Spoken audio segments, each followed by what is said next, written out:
저는 여름 휴가 기간이어서 오늘부터 이렇게 온라인으로 토요일까지 새벽 말씀을 나누도록 하겠습니다. 그런데 오늘 공교롭게도 사도행전 마지막 말씀이고요. 오늘이 지나고 내일이면 로마서 말씀을 시작하게 됩니다. 온라인으로 사도행전의 말씀을 마치고 또 온라인으로 로마서의 말씀을 시작하게 되었습니다. 사랑하는 성도 여러분, 4월 27일 월요일에 시작한 이 사도행전 강해가 오늘로 4개월 만에 마무리가 됩니다.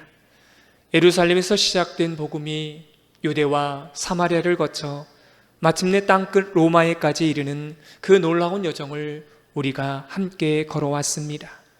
바울이 메인 몸으로도 복음을 담대히 전했던 것처럼 사도행전은 우리에게 복음이 결코 사람의 사슬에 매이지 않는다는 것을 보여주었습니다. 사도행전이 보여준 것은 결국 무엇입니까? 성령께서 친히 교회를 세우시고 흩으시고 인도하신다라고 하는 사실입니다. 우리 말씀교회도 이 성령의 역사 안에서 계속 세워져 가기를 축복합니다. 바울이 할 수 있는 것이 별로 없었습니다. 왜냐하면 이게 제수의 신분으로 재판받으려고 로마에 입성하게 되는 것입니다. 보디올이라고 하는 항구에 도착하게 되어 그 항구에서 걸어서 로마까지 200km를 걸어갑니다. 그리고 오늘 본문에 유숙하는 곳이 31절에 나와 있습니다. 여기서 유숙하는 곳이라고 하는 것은 로마가 정해준 가택연금을 말합니다. 바울은 일반 죄수하고 좀 달라요. 왜냐하면 로마 시민권을 가지고 있었고 종교적인 문제로 압송되어 왔다고 하는 사실을 로마 정권도 알고 있습니다. 그래서 바울은 가택연금을 한 겁니다. 감옥인데 일반 집에서 생활을 한 겁니다. 그래서 가택연금을 한 거죠. 제한된 자유가 있었던 겁니다. 이게 바울의 마지막 모습이었어요. 바울의 마지막은 어떻게 보면 특별하지도 않았습니다. 탁월하지도 않았어요. 그냥 평소에 1차, 2차, 3차 전도여행 했던 것처럼 그냥 다시 반복하다가 뚝 끊기듯이 인생이 끝납니다. 오늘 본문에 보면 이태 동안이라고 마지막 절에 나와 있죠. 이태 동안, 2년 동안 하나님 나라의 복음과 예수님의 복음을 전하다가 딱 끝나버려요.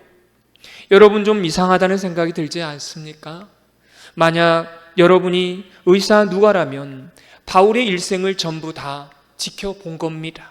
순교까지 지켜봤어요. 그럼 어떻게 기록하실 겁니까?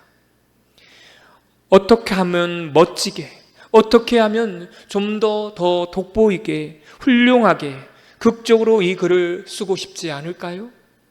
근데 의사 누가는 전혀 그런 의도가 없었던 겁니다. 오늘 본문에 보면 너무나 특별할 것이 없는 그저 평범한 모습으로 이 사도행전을 마무리 짓게 됩니다. 여기서 중요한 영적인 메시지가 있습니다. 오늘 본문에 보면 사도 바울이 유숙하는 곳은 로마가 정해준 가택연금을 당하게 됩니다. 거기서 누구에게 복음을 전했다라고 나와 있습니까? 유대인들에게 복음을 전했다고 나와요. 이 바울의 여정을 보면요, 사실은 바울은 하나님께서 이방인을 위해서 부르신 자입니다. 근데 이상한 것은 바울은 이방인을 위한 소명을 가졌지만 항상 자기 동족에 대한 거룩한 부담감이 있었습니다. 그래서 이 바울은 항상 유대인들에게 어디를 가든 복음을 전해요. 먼저 유대인에게, 그리고 유대인이 거부하게 되면 이방인에게 바울의 일상에 그렇게 패턴이 정해졌습니다. 처음에는 유대인들에게, 그 다음에는 이방인들에게 복음을 전한 겁니다. 근데 오늘 본문도 똑같습니다. 이 집에 유대인들이 찾아오게 됩니다. 예수님을 믿는 개종한 사람도 오고 일반 유대인도 찾아오게 됩니다.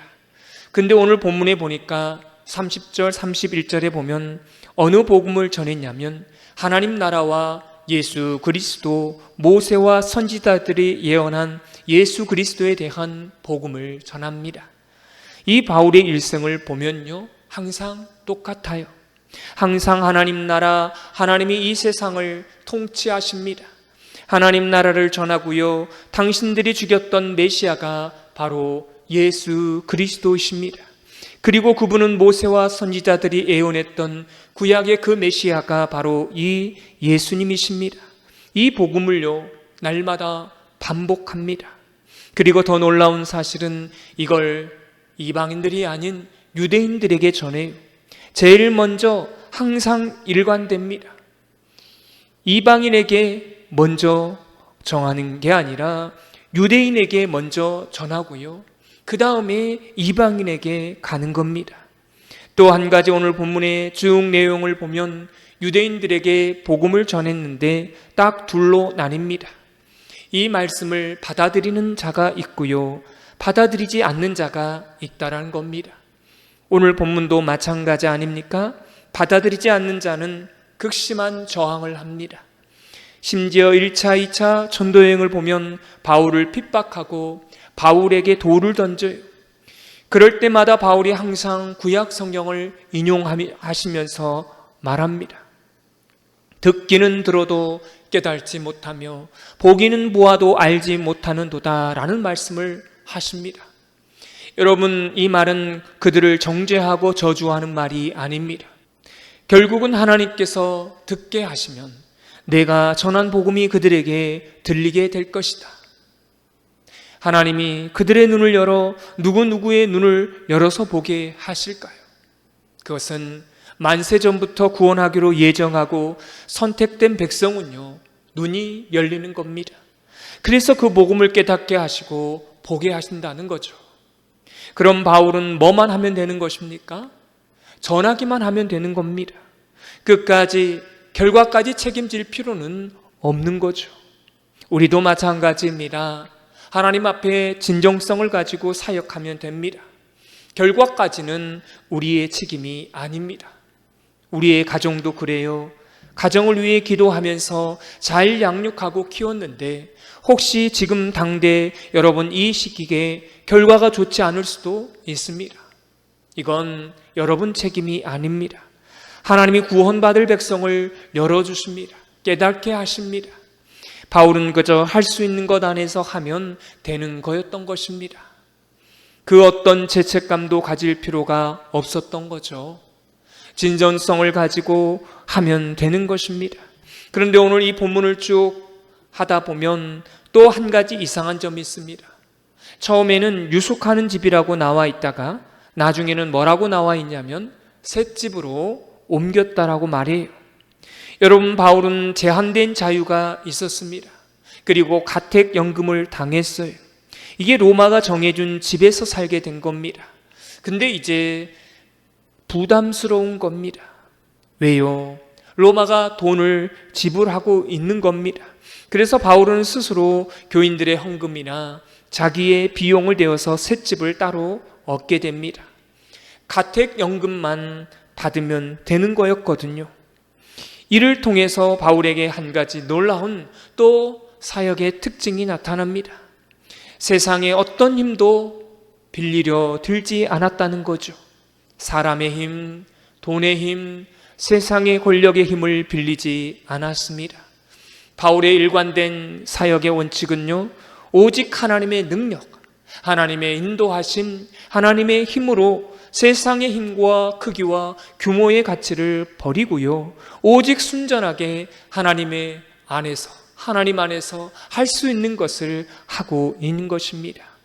여러분, 우리가 이렇게 제한된 가택연금의 안에 있잖아요. 인생의 가택연금, 그렇잖아요. 우리도 인생 안에 갇혀 있게 됩니다. 그러면 자꾸만 무언가를 멋지게 또 큰 걸 보이려고 세상의 힘과 세상의 사람을 갖다 쓰려고 그렇게 동원합니다. 그건 하나님의 방식이 아니에요. 하나님은요, 그런 걸 원하지 않으십니다. 그냥 할 수 있는 것, 제한된 자원 안에서 할 수 있는 것을 하면 됩니다. 그 안에서 하나님이 일하시는 것을 드러내면 된다고 하는 사실입니다. 근데 바울의 여정은요, 참 놀라워요. 이렇게 이제 새 집을 얻어서 자기 돈으로 비용을 지불하며 살면서 유대인들에게 복음을 전합니다. 근데 여러분, 여기에는요, 보초들이 서 있어요. 이게 그냥 가택연금이 된 게 아닙니다. 병사들이 그 집을 애워싸고 순번제로 돌아가면서 바울을 지켰습니다. 집 밖으로 나가지 못하도록 말이죠. 그런데 사람을 만나는 것은 자유롭게 했습니다. 근데 바울은 그렇게 못 나가게 되어 있었고 로마 병사들이 지켰어요. 요세푸스 기록에 의하면 참 놀라운 일이 벌어집니다. 이 바울의 셋집에 가택연금에 누가 보초를 선줄하십니까? 보초를 쓴 사람들은 귀족들의 아들들이 와서, 로마 귀족들의 아들들이 와서 보초를 섰다라고 합니다. 여러분, 로마에는 놀라운 법이 하나 있어요. 아무리 귀족, 왕족일지라도 그의 아들들은 병역의 의무가 있었습니다. 왜냐하면 이 사람들을 애국자로 만들어서 로마 제국을 버틸 수 있는 인재로 키워내기 위해서 반드시 군대로 보냈습니다. 안전한 곳으로 보낸 거죠. 그것이 어디였을까요? 그것은 감옥 지키는 곳. 그래서 바울은 항상 자기 앞에 로마의 귀족의 자녀들을 만나게 된 겁니다. 그들에게 할 수 있는 안에서 2년 동안 감옥에서 그들에게 복음을 전했던 겁니다. 여러분, 그래서 그들이 상당수가요, 예수님을 믿었던 겁니다. 그럼 그들이 군대 복무를 마치고 어디로 돌아갔을까요? 자기 심장부인 왕궁으로 돌아가게 된 거예요. 그래서 로마가요, 기독교 국가가 된 것입니다. 여러분, 이 로마가 바울이 순교한 지 약 250년 후에 국교가 된 것은 그냥 어느 날 갑자기 된 게 아니었습니다. 바울이 할 수 있는 것 안에서 자기의 간수들이었던 로마 병사들에게 복음을 전할 때에 그들이 황족 자녀들이었고 궁정에 돌아가서 예수님을 믿게 되었던 것입니다. 할렐루야, 아멘. 또 한 가지, 그들이 한 가지를 알게 됐습니다. 로마는 성적으로 굉장히 문란했어요. 그래서 그 당시에 많은 남자들은 매독에 걸렸습니다. 성병에 걸렸어요. 그리고 여자들도 마찬가지였습니다. 그러면 여러분 상상해 보십시오. 이 땅에 있는 모든 여자들이 음란해서 다 매독에 걸려 있는데 오직 한 부류의 사람들, 그 사람들은 매독에 안 걸렸던 겁니다. 그들이 누구였냐면 예수님을 믿는 여자들, 그 처자들이었습니다. 그들을 잡아다가 황족의 자녀들이 변호를 했습니다. 왜냐하면 성적으로 깨끗했으니까요. 이 두 가지가 딱 맞아떨어진 것입니다. 성적으로 거룩한 그 시대에 예수님을 믿는 처녀들이 있었고요, 바울에게 복음을 들었던 황족의 자녀들이 있었습니다. 이들이 바로 로마를 바꿔낸 겁니다. 할렐루야.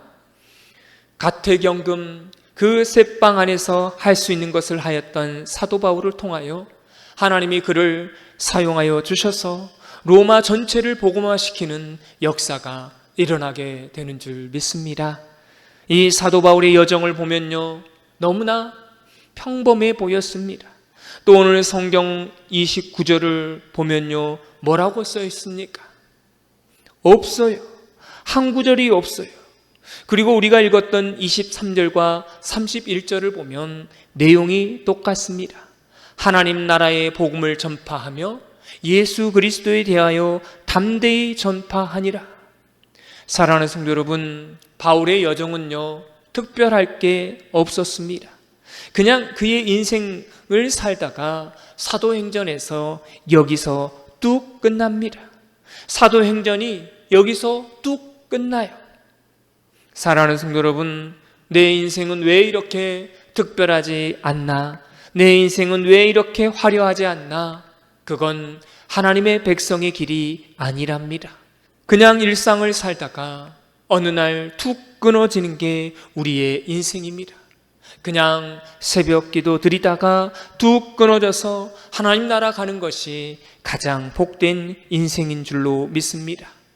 여러분, 사실은 이 사도 바울의 여정에 있어서 가장 하이라이트를 기록한다라고 하면 어느 장면일 것 같습니까?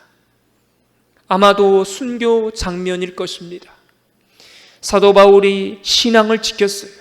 소리 지르면서 마지막 순간에 나는 신앙을 지켰노라, 그런 얘기를 했는지 안 했는지는 모르지만 의사 누가는 이런 내용을 기록할 수 있었을 겁니다.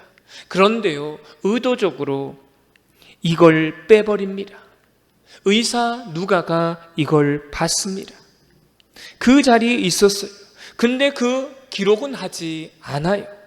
왠 줄 아십니까? 이 땅에 두고두고 오는 성도들의 인생은 이렇게 화려하게 인생이 끝나지 않습니다.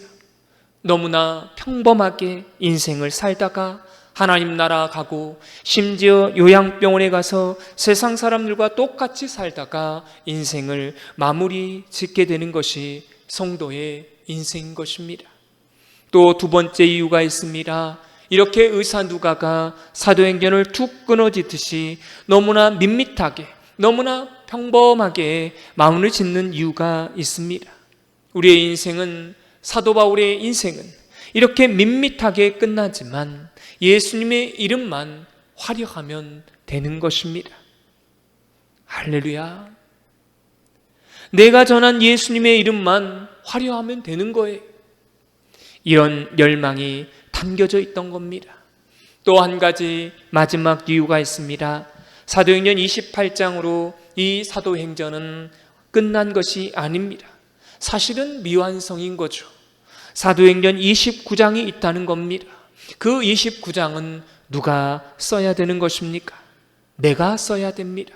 그렇게 하라고 이걸 마무리 짓지 않고 갑자기 툭 끊듯이 끝난 것입니다. 우리 인생도 마찬가지입니다. 우리의 인생도 어느 날요 툭 끊어질 것입니다. 이런 29장의 역사를 우리 삶을 통해서 일어나게 되기를 소망합니다. 바울의 인생을 보십시오. 세상의 눈으로 보면 너무 다 불쌍해 보이지만 바울은 승리한 인생이었습니다. 왜냐하면 하나님이 사용하셨잖아요. 어차피 인생은 다 죽고 떠나갑니다. 이 세상은 딱 두 종류의 사람이 있습니다. 하나님께 쓰임받는 그런 사람이 있는가 하면 하나님께 쓰임받지 않는 사람으로 구분되는 것입니다. 이게 중요한 겁니다. 내 인생이 화려하고 놀라운 업적을 남기는 게 중요하지 않습니다. 하나님이 사용하시고 아주 평범하게 살다가 어느 날 툭 끊어지듯이 오직 예수님의 이름만 화려하게 드러나고 우리의 이름은 감추어지고, 이렇게 살다가 여러분의 인생 속에 하나님이 뭐 하다 왔느냐라고 하면 사도행전 29장을 쓰다 왔습니다. 그리고 내 자녀들이 남겨진 자녀들이 30장을 쓰게 될 것입니다. 이렇게 고백하게 된다라면 얼마나 근사한 인생이 되겠습니까? 이런 인생을 저와 여러분이 잘 걸어가게 되기를 주님의 이름으로 축원합니다. 하나님 아버지, 오늘까지 4개월 동안 사도행전의 말씀으로 우리를 인도해 주시니 감사합니다. 예루살렘에서 시작된 복음이 땅끝 로마까지 이르렀듯이 이제 우리의 삶을 통해서도 그 복음이 계속 흘러가게 하여 주옵소서. 바울처럼 화려하지 않아도, 특별하지 않아도 우리에게 주어진 그 자리에서 할 수 있는 것을 신실하게 감당하게 하여 주옵소서. 결과에 대한 조바심 대신 진정성을 가지고 심는 자로 살게 하여 주시고, 열매는 주님께서 열어주실 것을 믿게 하여 주옵소서. 내일부터 시작되는 로마서의 말씀도 우리에게 영의 양식이 되게 하여 주시고, 온라인으로 이어지는 이 시간에도 성령께서 친히 강단이 되어 주옵소서. 우리의 이름은 감추어 주시고 오직 예수 그리스도의 이름만 높여지는 삶, 각자의 자리에서 사도행전 29장을 써내려가는 인생이 되게 하여 주옵소서. 예수님의 이름으로 기도드리옵나이다. 아멘.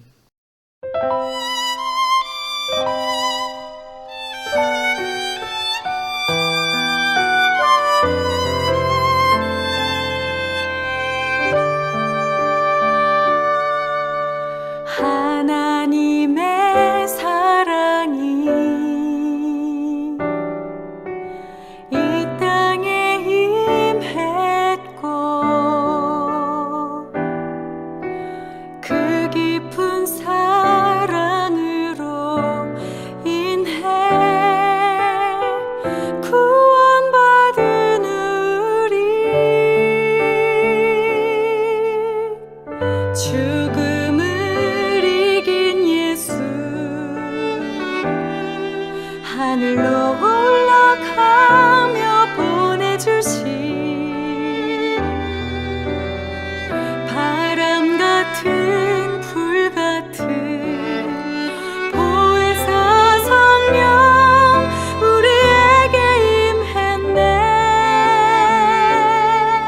2000년 전 시작된 이 바람과 불은 끊임없이 강하게 불어오리라. 죽은 자를 살리시는 성령의 역사 우리가 기꺼이 써내려가리.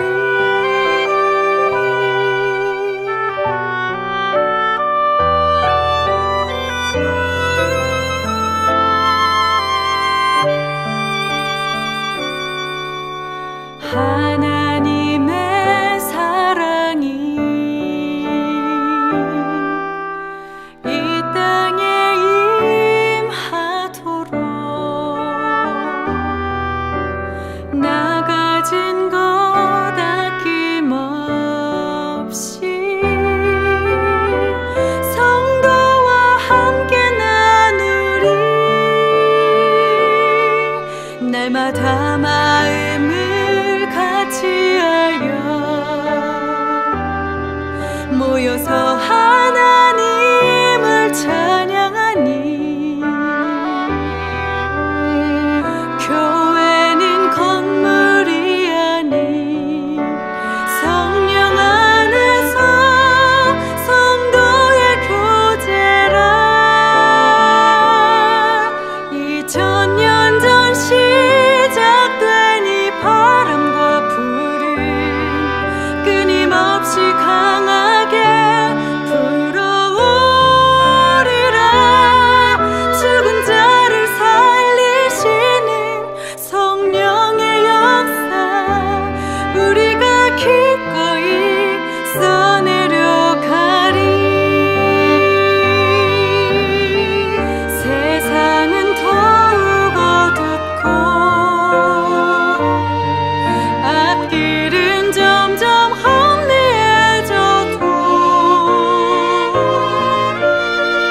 진리의 빛 예수 말씀 붙들며 당당히 걸어가리라.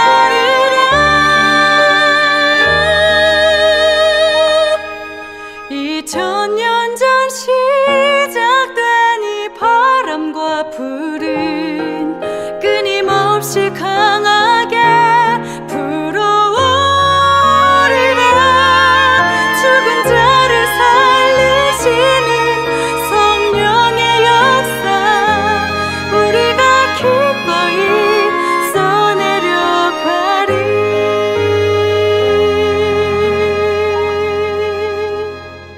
우리가 기꺼이